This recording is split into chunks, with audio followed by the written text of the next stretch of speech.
Assalamualaikum warahmatullahi wabarakatuh. Waalaikumsalam warahmatullahi wabarakatuh. Alhamdulillahirabbil alamin. Bersyukur sekali kita kepada Allah Subhanahu wa taala bahwa pada hari ini kita dimampukan oleh Allah Subhanahu wa taala untuk duduk bersama, berbincang, belajar mengenai al-fitrah.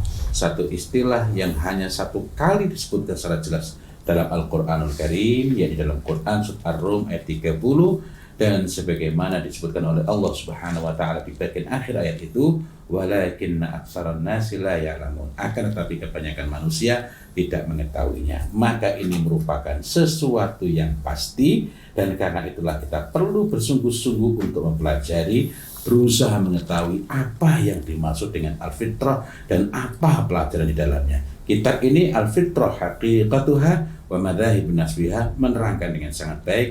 Berikut dalil-dalilnya dari hadis Rasulullah Muhammad sallallahu alaihi wasallam agar kita tidak salah faham dan kita dapat mengambil pelajaran selengkapnya. Mari kita lanjutkan pelajaran kita pada hari ini. Tafadhal.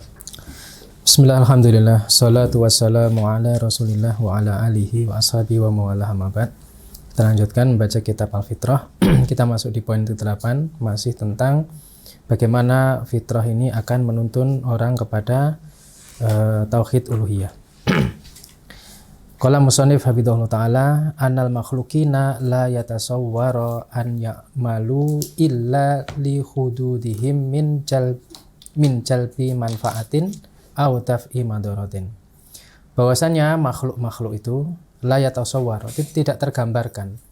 An ya'malu, mereka itu akan beramal, mereka akan bekerja illa kecuali li hududihim, karena mereka itu melihat ada keuntungan, min jalbil manfaati, yaitu berupa mendapatkan manfaat, au daf'i madaratin, atau dia terhindarkan dari madarat.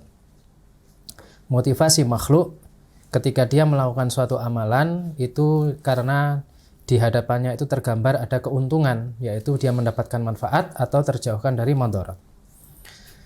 Fa khadimu al-muluki wa a'wanuhum masalan, pelayan para raja dan pembantu para raja misalnya, yuhibbuna, mereka itu mencintai, menyukai, wa yakhdimuna, dan mereka itu berkhidmat dalam rangka apa? Tolaban li iwadin, yaitu dalam rangka mencari pengganti atau mencari balasan.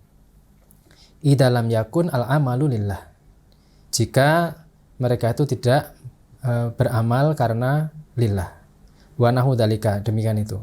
Ini beliau memberikan contoh untuk menunjukkan sebagai bukti statement awal yang dicetak tebal itu, bahwa para pelayan dan pembantu raja itu mereka mau bekerja, mereka menyukai raja itu, mereka berkhidmat kepadanya, itu ada pamrihnya, yaitu untuk mendapatkan ganti, mendapatkan ganti, yaitu berupa sesuatu yang dinilai sebagai keuntungan baginya. Wal maksudu anal makhluqa, dan tujuannya bahwasanya makhluk itu la yaqsudu bi amalihi manfaataka bil qasdi awal. Jadi makhluk itu ketika dia melakukan pekerjaan itu, maksud awalnya itu bukan dalam rangka memberimu manfaat. Tujuan awalnya bukan dalam rangka memberimu manfaat. Bal imana yaqsudu manfaatahu bika. Akan tetapi semata-mata tujuannya adalah untuk mendapatkan manfaat darimu. Wa in kana dzalika qad yakunu alaika fihi dararun. Jika demikian keadaannya, demikian halnya, maka yang seperti itu justru membahayakan dirimu. Idalam yara al-adla bil abdi. Jika orang atau makhluk yang melakukan itu, dia tidak memperhatikan sisi-sisi keadilan kepada hamba. Artinya ketika dia itu melakukan sebuah pekerjaan, kemudian dia tidak memperhatikan sisi keadilan, sedangkan dia hanya berorientasi mendapatkan keuntungan, maka itu membahayakan pada dirimu. Fa'idha ta'autahu faqad ta'auta man darahu aqraba min naf'ihi. Maka ketika kamu meminta orang yang seperti itu, maka seruanmu pada dia itu lebih dekat pada madorotnya daripada pada manfaatnya. Orang yang transaksional, yang hubungannya itu transaksional sekali dan hanya berorientasi pada keuntungan, sementara dia tidak memperhatikan sisi keadilan, maka itu membahayakan. Ketika kita memanggil orang seperti itu, maka kita sedang memanggil sesuatu yang madaratnya lebih besar daripada manfaatnya. Seperti yang difirmankan Allah Ta'ala, yad'u laman dorohu akrabu min naf'ihi. Mereka menyeru sesuatu yang mudaratnya itu lebih dekat daripada manfaatnya. Labi sal maula wa labi sal asir. Betapa buruk maula yaitu penolong itu, wa labi sal asir, dan betapa buruk kawannya itu. Jadi antara orang yang memanggil dan yang dipanggil, antara yang memberi pekerjaan dan yang mengerjakan itu sama-sama berpotensi mendapatkan keburukan. Nah, ini pengantar beliau. Adapun penguatnya ada pada paragraf berikutnya. Amallahu subhanahu wa ta'ala. Adapun Allah subhanahu wa ta'ala, faghaniyun, maka Allah itu kaya, hamidun terpuji, karimun mulia, rahimun maha pengasih. Wa huwa subhanahu muhsinun ila ibadihi, dan Allah subhanahu wa ta'ala itu yang berbuat baik kepada hambanya. Ma'aghinahu anhum, padahal Allah itu tidak butuh pada hambanya. Jadi Allah tidak transaksional seperti yang digambarkan pada paragraf sebelumnya. Jadi Allah semata-mata berbuat baik kepada hamba karena rahmatnya, bukan karena ada kepentingan. Karena apa? Allah tidak butuh pada hamba. Yuridu bihim al khaira wa yuksifu anhum ad-dhara. Allah menghendaki kebaikan pada hambanya dan mengangkat kemadharatan, bahaya dari hambanya itu. Wa yanfa'ahum bi ba'dihim, dan memberi manfaat pada mereka. Wa yuridu bihim kullal khairi bila madaratin, dan Allah itu menginginkan setiap kebaikan tanpa madarat kepada makhluk, kepada hambanya.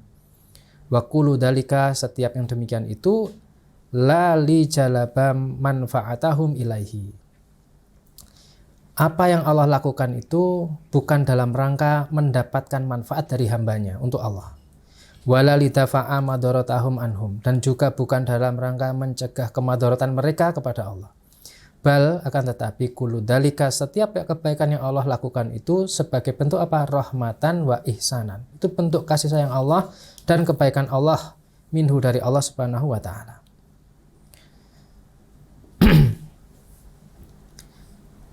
Wa man kana hadha haluhu fahuwa illahu al-haqqu. Maka siapa yang keadaannya seperti itu, yaitu ketika memberikan kebaikan, kasih sayang itu tanpa pamrih, tidak ada kepentingan apapun, semata-mata karena rahmat dan kebaikan, maka fahuwa al-illahu al-haqqu. Maka dialah ilah yang al-haq, yang benar. Wal mustahiqu an yufrida bi jami'i anwa'il ibadah. Dan dia yang berhak untuk ditunggalkan, diesakan dengan seluruh jenis peribadatan. Wa an yudillalahu wa yakhda'alahu duna ghairihi. Dan dia yang berhak untuk kita itu menghinakan diri padanya dan tunduk patuh kepadanya, bukan pada selainnya. Jadi beliau memaparkan, memberikan gambaran di awal itu bagaimana transaksionalnya makhluk, sesama makhluk itu hubungannya pasti karena ada untung rugi, pertimbangan untung rugi. Nah, sedangkan Allah ketika memberikan manfaat kepada hambanya itu tidak ada kepentingannya, karena Allah tidak butuh makhluknya, tapi semata-mata itu karena rahmat, kasih sayang Allah dan kebaikannya.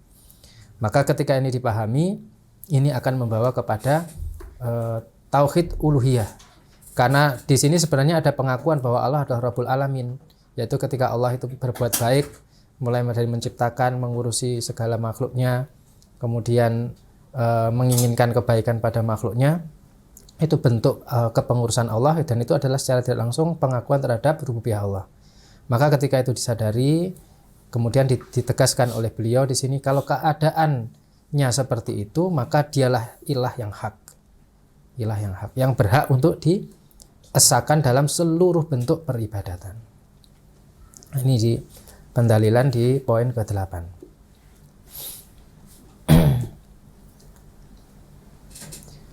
Maka sekaligus ini memberi pelajaran bagi kita ketika kita kemarin membahas tentang bagaimana orang Arab itu ketika ditanya siapa yang menciptakan langit dan bumi, la yaqulunallah. Mereka itu benar-benar akan menjawab Allah. Tapi kemudian mereka mengibadahi selain Allah. Maka celaan terhadap sikap yang seperti itu luar biasa. Karena apa?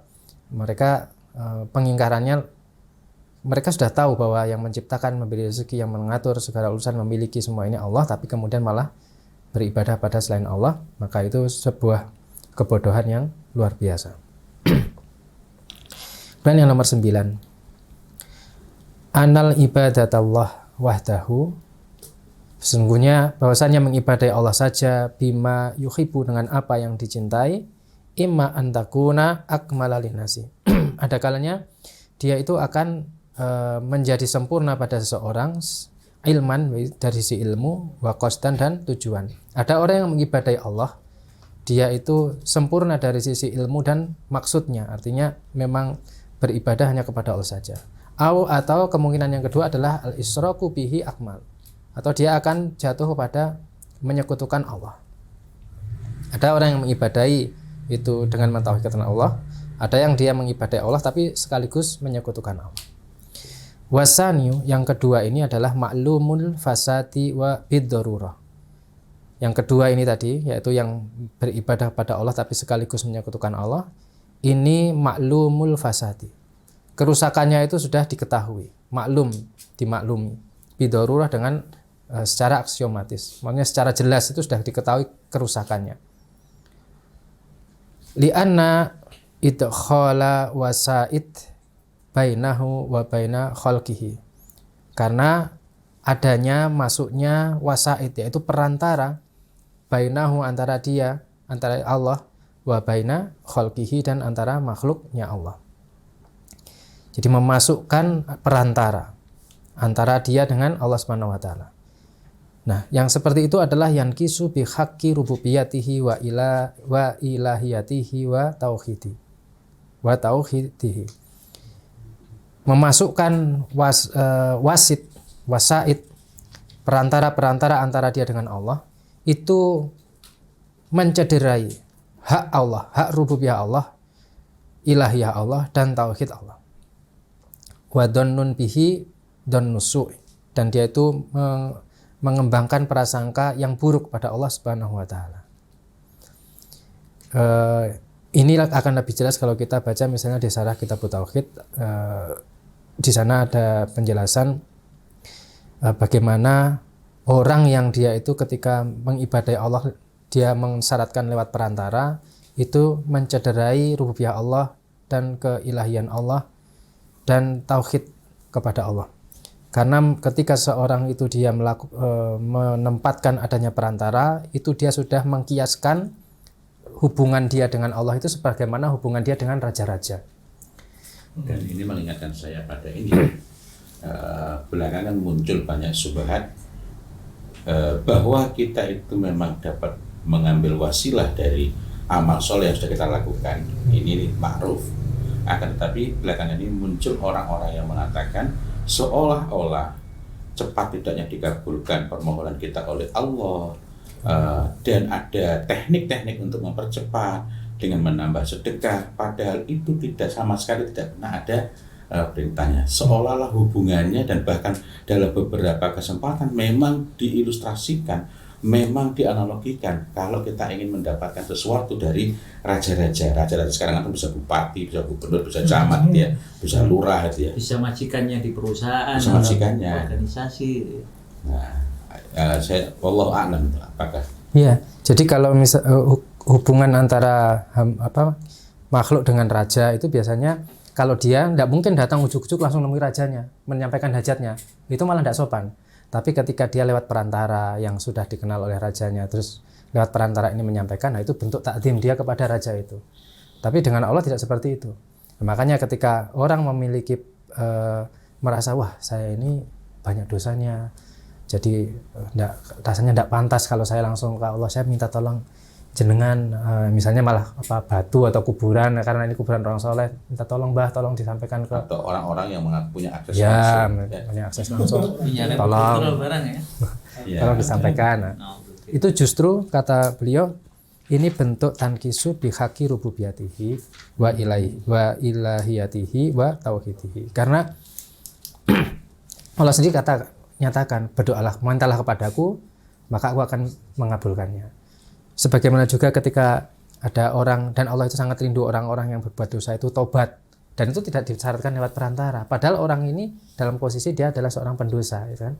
Sehingga ketika kemudian disyaratkan harus lewat ini, nah, lewat perantara, maka itu seperti seolah-olah mengkiaskan, menyamakan Allah itu seperti raja-raja di dunia, dan itu yang diingkari oleh para ulama. Berarti batil ketika orang mengatakan, loh, sampean itu banyak dosa, mau langsung, agama nggak paham, harus lewat orang yang paham. Itu berarti batil gitu ya. Lebih batil lagi kalau mau ekspres nanti biayanya sekian gitu. Dan itu yang kemudian seperti di awal tadi saya sebutkan itu kan, ada yang mengatakan kalau pengen lebih cepat tambah lagi sedekahnya. Yang itu tidak ada sama sekali, tidak ada tuntunannya dalam agama ini. Seolah-olah Allah butuh ini dengan ininya. Ya seolah-olah kalau nggak dikasih itu nggak akan dipenuhi. Transaksional kan berarti sama kan? Transaksional, Masya Allah.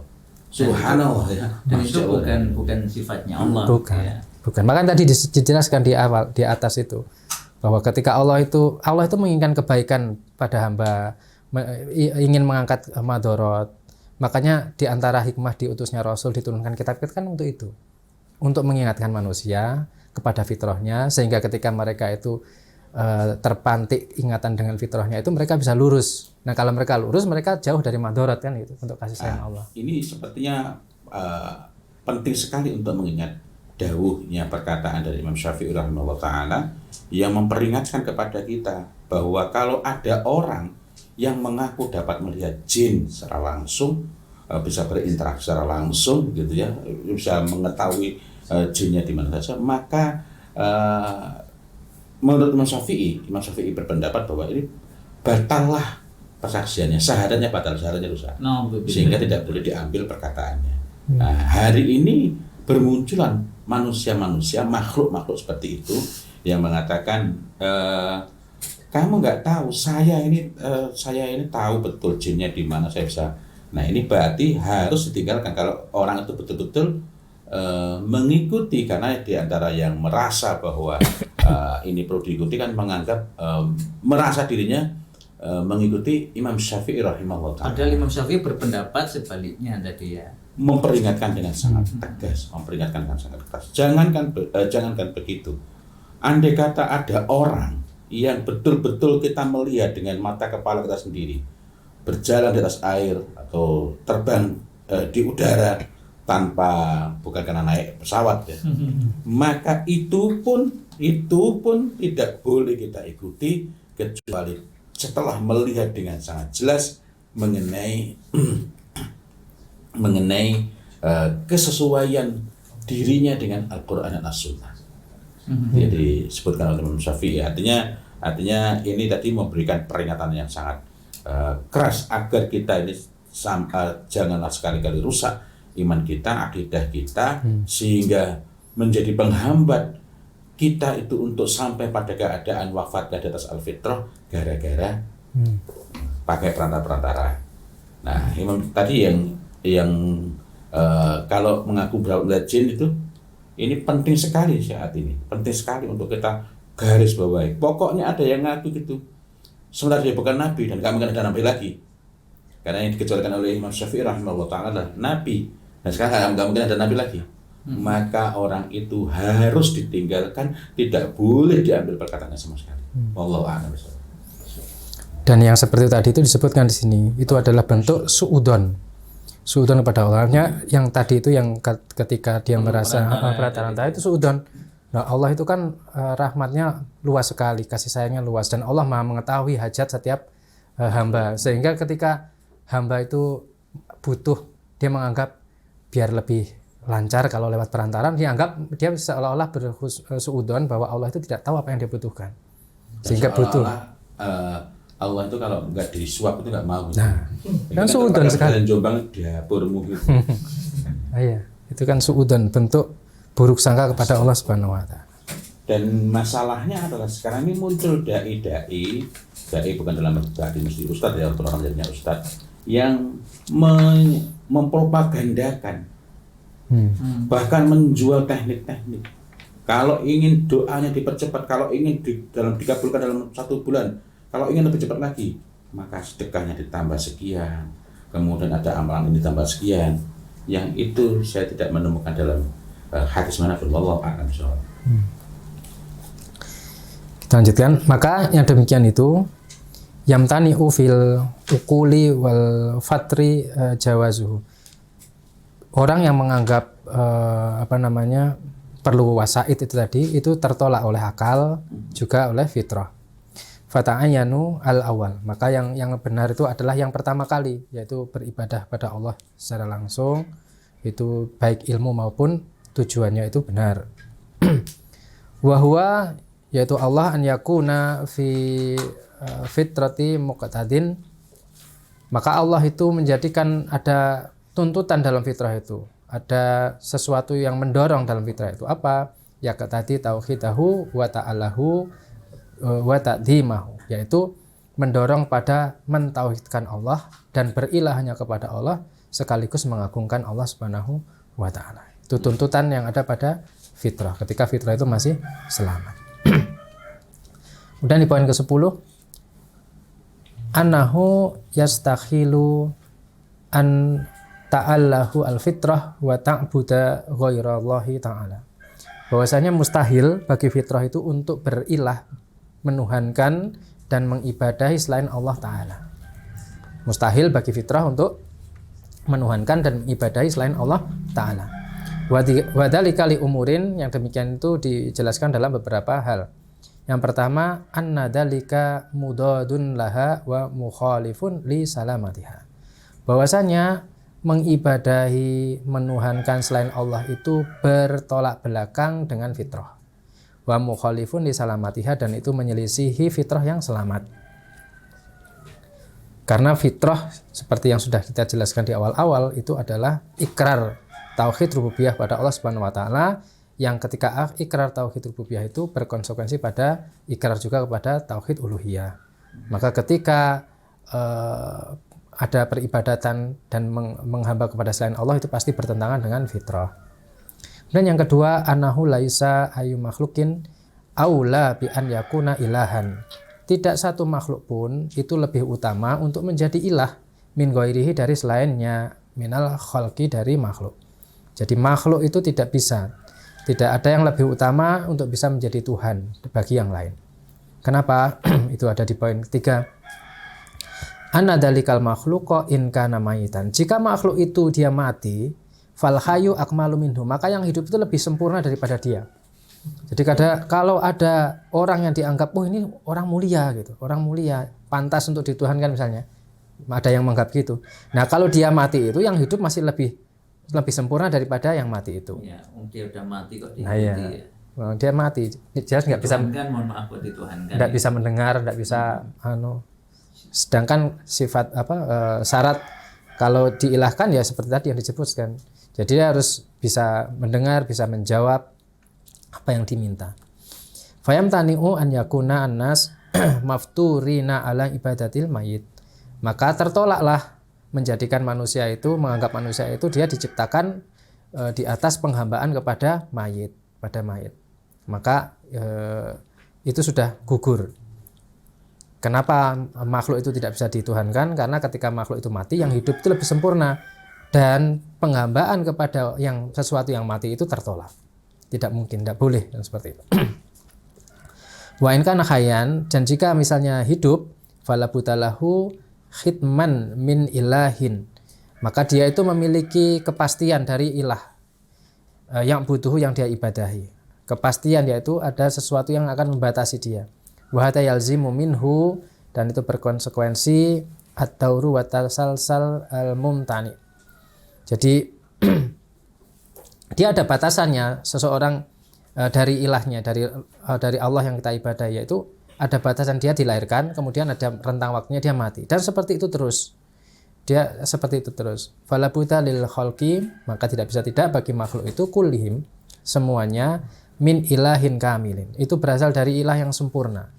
La naqsun fihi ya'budunahu wahdahu wa yakunu muradan lidzatihi. Maka setiap makhluk itu pasti berasal dari ilah yang sempurna, yang tidak ada kekurangannya pada ilah tersebut, yang mana makhluk itu mengibadahi dia saja dan menjadikan dia tujuan, menjadikan ilah itu tujuannya. Wala yakuna hada illa lillahi subhanahu wa ta'ala. Yang demikian itu tidak bisa diberikan, yaitu penghambaan total seperti itu tidak bisa diberikan kecuali kepada Allah subhanahu wa ta'ala.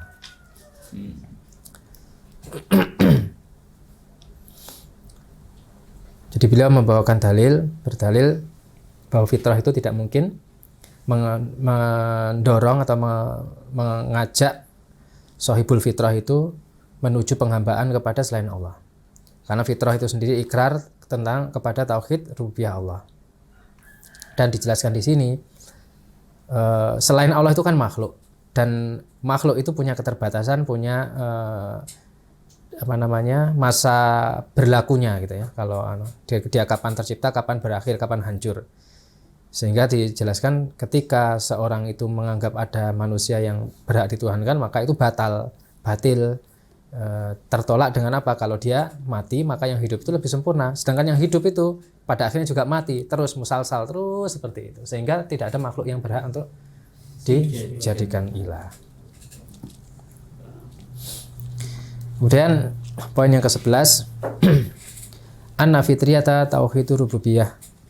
Bahwasanya fitrah yaitu berkenaan dengan tauhid rububiyah, kama sabaqa takriruha, sebagaimana yang telah lalu penjelasannya, taqtadi tauhid uluhiyah. Maka tauhid rububiyah yang ada pada fitrah itu dia akan berkonsekuensi atau menuntut kepada tauhid uluhiyah.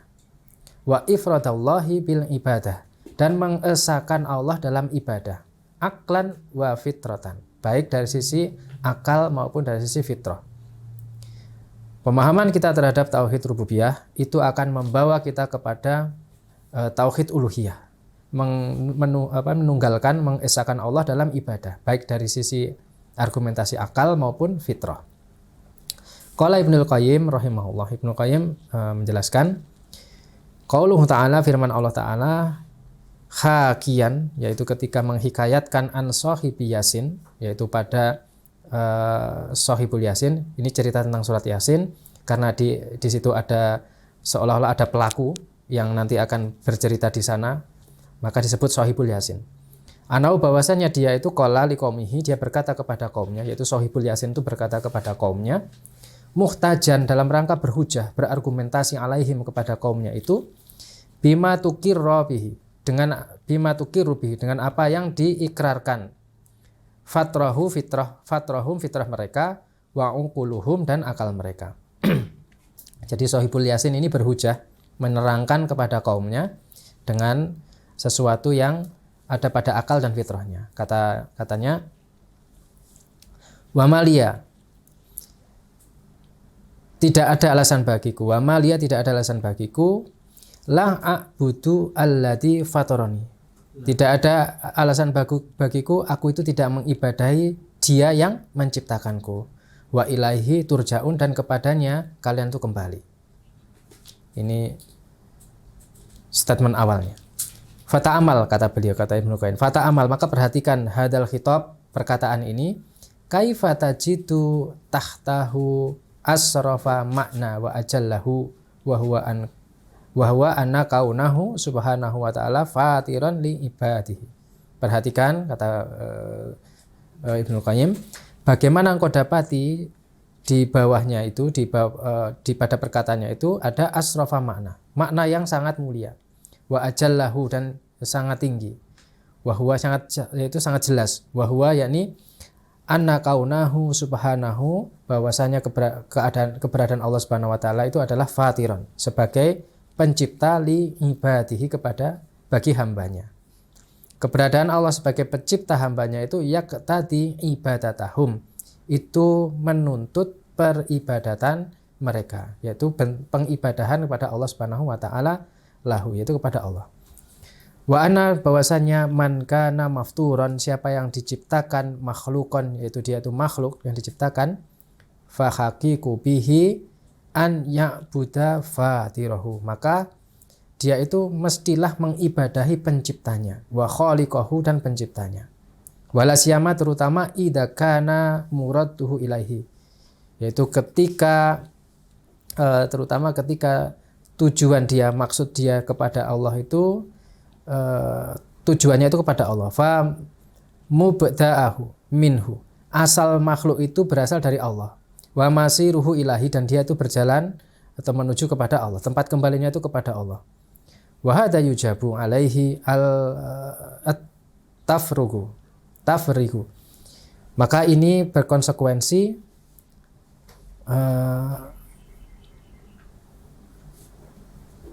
apa ini?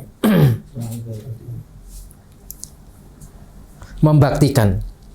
Jadi membaktikan li ibadatihi, yaitu ketika dia mengakui bahwa Allah adalah penciptanya, dia mengakui bahwa dari Allah lah dia berasal dan kepada Allah dia akan kembali, maka ini berkonsekuensi untuk membaktikan, bagi hamba itu untuk membaktikan dirinya li ibadatihi, mengibadahi Allah. Summa ihtaja alaihim, kemudian dia yaitu Shahibul Yasin ini berhujjah alaihim kepada kaumnya. Jadi menerangkan seperti itu, ada kesadaran seperti itu. Nah, ketika muncul kesadaran bahwa saya tidak punya alasan untuk tidak mengibadahi dia yang menciptakanku, dan kepadanya kita itu semuanya akan kembali. Ketika itu sudah dipahami, maka kemudian summa ihtaja alaihim, kemudian dia berhujjah, berargumentasi, mengajak kepada kaumnya. Bima taqarrubuhu ukulahum, dengan apa yang bisa mendekatkan akal mereka, wa fatrahum, dan fitrah mereka. Min qabhi ibadati ghairihi wa annaha abqahu syai'in fil aqli wa ankarahu. Jadi dia berhujah dengan sesuatu yang bisa mendekatkan kepada akal dan fitrah mereka, bahwasanya seburuk-buruk peribadatan adalah mengibadahi selain Allah. Karena ketika sudah mengetahui bahwa Allah yang menciptakan, dari Allah dia berasal, kepada Allah dia akan kembali, maka ketika mengibadahi selain Allah, maka itu adalah seburuk-buruk peribadatan. Dan itu ditolak oleh akal, wa ankaruhu, dan akal itu mengingkarinya. Faqala, kemudian dia berkata, atakhidu min dunihi, apakah aku akan menjadikan min dunihi, selain Allah itu, alihatan, Tuhan, sebagai Tuhan? In yuridni ar-Rahman, jika Allah menghendaki aku bidurin, dengan bahaya, la tughni anni, maka tidak akan berguna syafa'atuhum, syafaat dari ilah-ilah itu, syai'an, sedikit pun. Jadi ketika sudah memahami itu tadi, maka dia kemudian menyampaikan statementnya, apakah aku akan menjadikan selain Allah itu sebagai Tuhan-Tuhan? Padahal kalau Ar-Rahman, yaitu Allah itu menghendaki keburukan padaku, maka syafaat atau pertolongan ilah-ilah itu tidak ada gunanya, sedikit pun tidak ada gunanya. Wala yunkiduni, dan tidak akan menolongku. Ini sesungguhnya aku ida lafi dolalim mubin. Ida di sini kalau dilihat di tafsir, maksudnya ida yaitu in abidtu ghairallah, yaitu jika aku itu mengibadahi selain Allah, lafi dolalim mubin, maka sungguh aku berada pada kesesatan yang nyata. Setelah dia paham seperti itu, setelah ada keyakinan bahwa kalau Ar-Rahman itu menghendaki madarat padaku, maka pertolongan ilah-ilah itu yang selain Allah itu tidak akan ada gunanya dan tidak ada manfaatnya. Maka kalau aku sampai mengibadahi ilah-ilah itu, maka sungguh ini adalah kesesatan yang nyata. Jadi beliau Shahibul Yasin berargumentasi dengan itu, sebagaimana yang diterangkan oleh Ibnul Qayyim. Afala tarahu kaifa lam yahtaj alaihim bimujarradil amri bal ihtaja alaihim bil aqli as-sahihi wa muqtadal al-fitrah. Tidakkah kamu memperhatikan bagaimana dia itu tidak berhujah, tidak berargumentasi dengan semata-mata satu perkara saja, akan tetapi dia berhujah dengan akal yang sahih dan yang menjadi tuntutan fitrah. Jadi di akalnya disadarkan, kalau benar kalian itu mengakui bahwa yang menciptakan ini Allah, yang memberi rezeki, yang mengatur urusan semua ini milik Allah, kemudian mengakui bahwa kalau Allah menimpakan bahaya maka tidak ada gunanya pertolongan yang lain. Nah, kok masih mengibadah yang lain? Nah, itu kan dari sisi akal dan fitrahnya sekaligus dispantik gitu. Kata orang mikir. Nah, mikir gitu. Pakai dong otaknya. Wa kullu ma sabaqa minal adillati wasyawahid, maka setiap apa yang sudah berlalu tadi itu dari berupa dalil-dalil dan bukti-bukti li bayani fitriyah, untuk dalam rangka menjelaskan fitrah, tauhid rububiyah, itu menjelaskan adanya default berkenaan dengan tauhid rububiyah pada jiwa kita. Huwa, dia itu adalah syahidun, itu juga bukti, wa dalilun, dan dalil ala fitriyah tauhid ibadah. Adanya tauhid rububiyah yang sudah tertanam pada diri setiap insan ini sekaligus menjadi bukti akan adanya dalil atau bukti akan adanya tauhid ibadah pada diri mereka juga. Karena konsekuensi tauhid rububiyah adalah tauhid ibadah atau tauhid uluhiyah. Wadhalika, yang demikian itu li'anahu, karena kama sabaqo, sebagaimana yang telah lalu, lam tasik, itu tidak memuat al-adillatu, yaitu dalil-dalil itu tidaklah dimuat li ajli, untuk tujuan tauhid rububiyah fahasaba.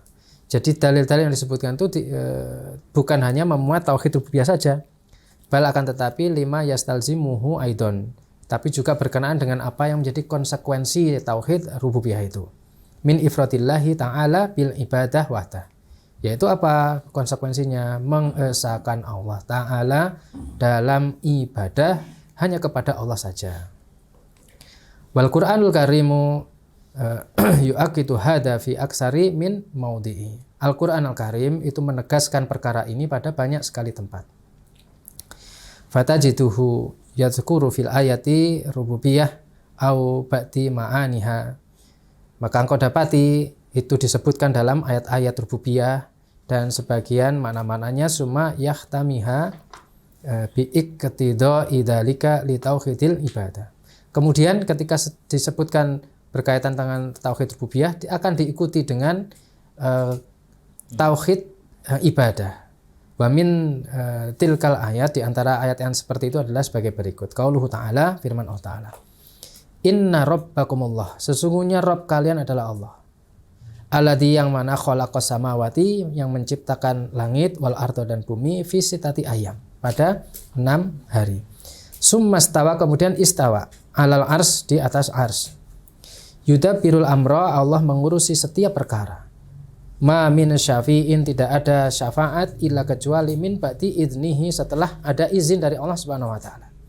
Dzalikumullahu, yang demikian itulah Allah, Rabbukum, Rabb kalian. Nah ini, fa'buduhu, maka ibadahilah ia. Afala tadzakarun, tidakkah kalian untuk berpikir? Ini di antara ayat yang menjelaskan bahwa setelah Allah menyebutkan ayat-ayat berkaitan dengan tauhid rububiyah, maka disambung dengan tauhid uluhiyah atau tauhid ibadah. Ketika disebutkan tadi itu bahwa Allah itu Rabb kalian, Allah yang menciptakan langit dan bumi, kemudian Allah yang mengurusi semua urusan, tidak ada penolong, tidak ada yang memberi syafaat kecuali atas izin Allah, itulah Rabb kalian, maka kemudian Konsekuensinya adalah fa'buduhu, ibadilah Allah Subhanahu wa taala.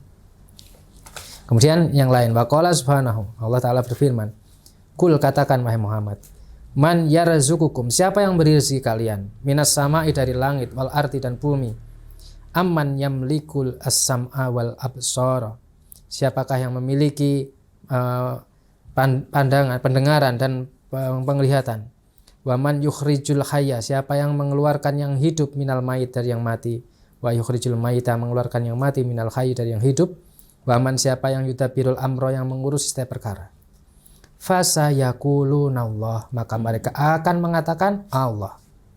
Fakul, katakan pada mereka, afala tattaqun, apakah kalian tidak bertakwa? Fadzalikumullah, demikianlah Allah. Rabbukum, Allah itu Rabb kalian, al-haqqu, yang hak. Famada, kenapa ba'dal haqqi, setelah datang kebenaran itu, famada ba'dal haqqi illa dhalal, maka tidak ada setelah kebenaran itu kecuali kesesatan.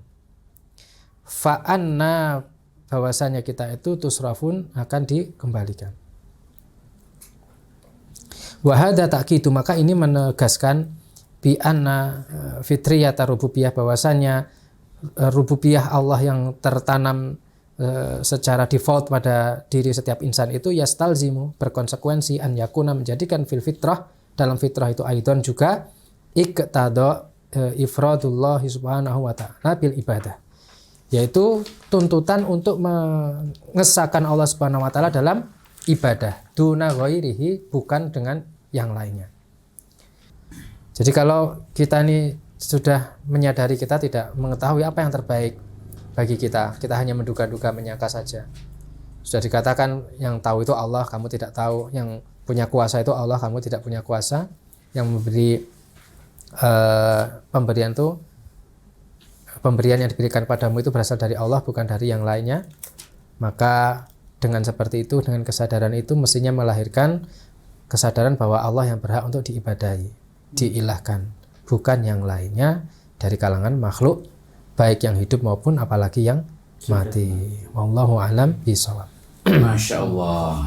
Mudah-mudahan majelis ini Allah Ta'ala barakai, dan mudah-mudahan kita semua dikaruniai ilmu oleh Allah Subhanahu wa Ta'ala, ditambahkan ilmu oleh Allah Subhanahu wa Ta'ala, dan diberi rezeki kefahaman.